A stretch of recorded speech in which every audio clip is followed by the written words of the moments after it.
for coming today. My name is Rebecca Winter, and I am one of the spokespeople for Mass 5051. Thank you. The daily barrage of atrocities being committed by the federal government feels overwhelming.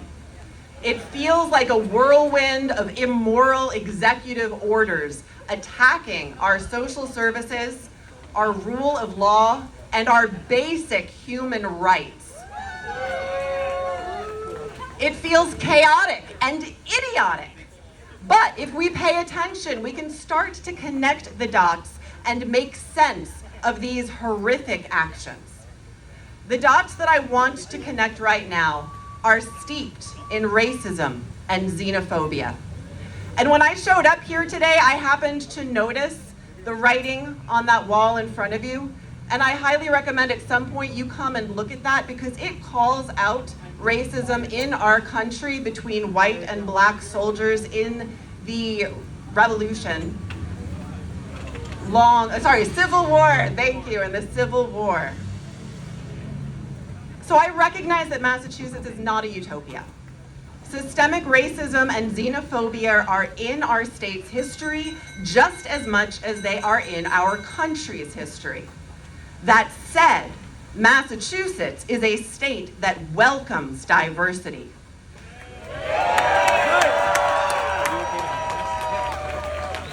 We have been a melting pot of immigrants from all over the world since the inception of our country. Some of our best scientists and scholars are immigrants. Our hospitality, farming, and manufacturing industries are fueled by immigrants. Our vibrant immigrant communities contribute greatly to our economy and enrich our culture. Today, we are here to stand up for our immigrants and to urge our state legislators to stand with us. Yes. The federal government is trying to brainwash us into thinking that our immigrant neighbors and communities of color are our enemies. Boo! They will have us believe that ICE is only detaining violent, illegal immigrants. No, they're not. Let me tell you right now, they're lying to us. First of all, people may do illegal things, but people are not illegal. And that said, we have proof that ICE has been detaining immigrants who are here legally with visas, green cards, and even naturalized citizens. The vast majority of immigrants detained have no criminal record. Even undocumented immigrants are not criminals under U.S. law. Being undocumented is a civil violation, not a criminal offense. Now, earlier I said we can connect the dots. Let's do that now. I want you to notice who they are detaining and deporting.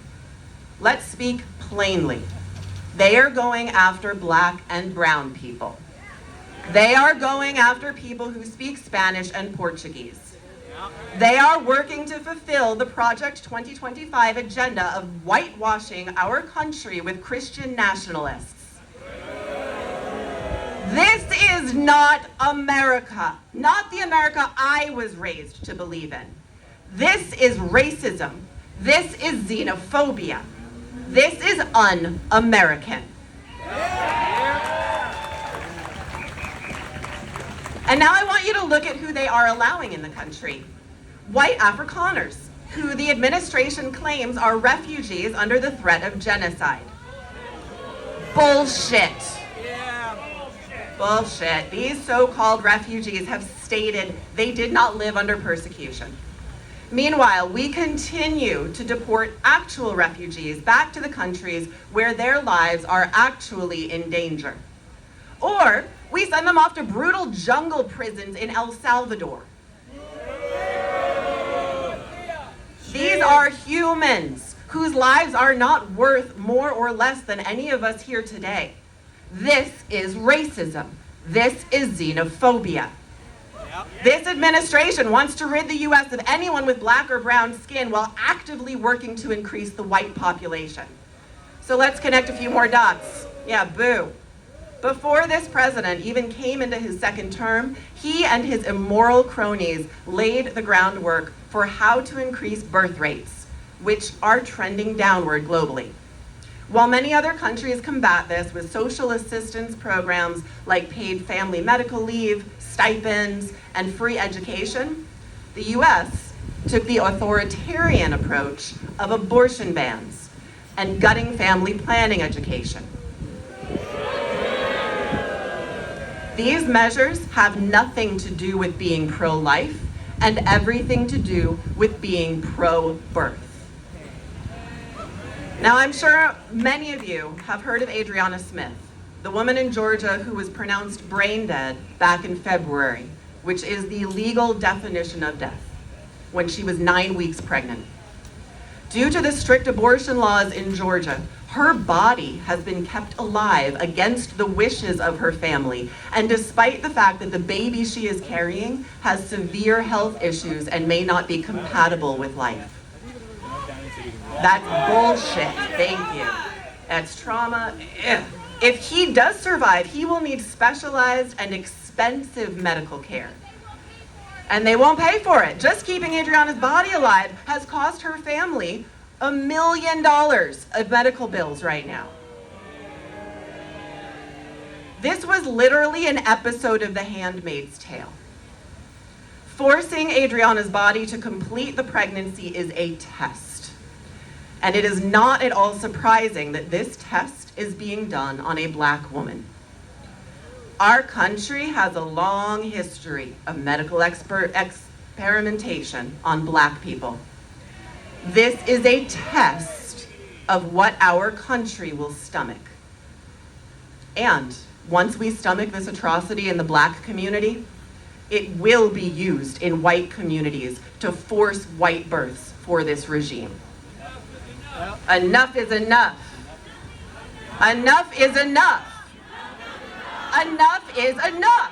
Enough is enough. Enough is enough. Enough is enough.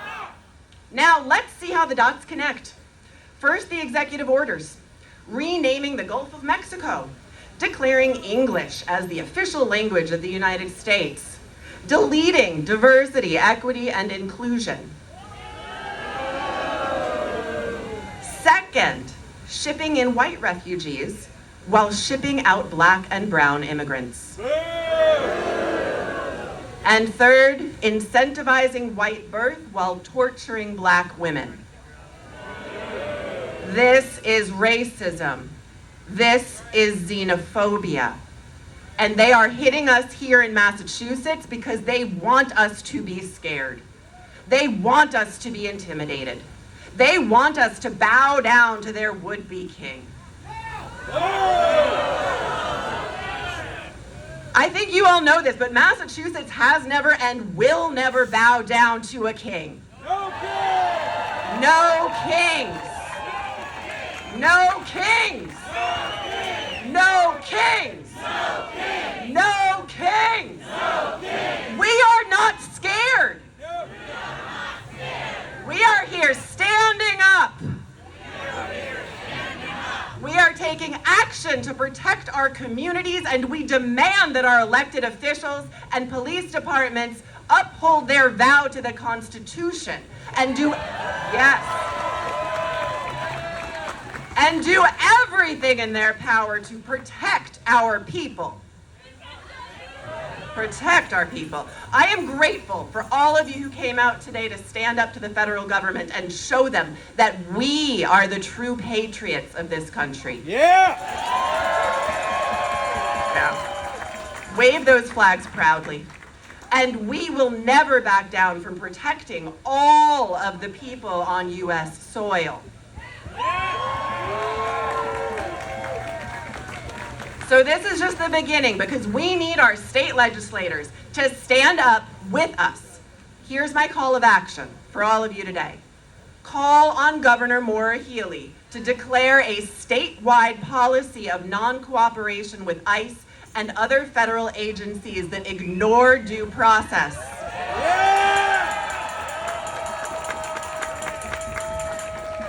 Call on Attorney General Andrea Campbell to prosecute ICE for kidnapping Massachusetts residents under state law. Let our legislators hear us loud and clear. The people of Massachusetts demand action. And we will stand united, unwavering, and unstoppable for the rights and dignity of our immigrant neighbors.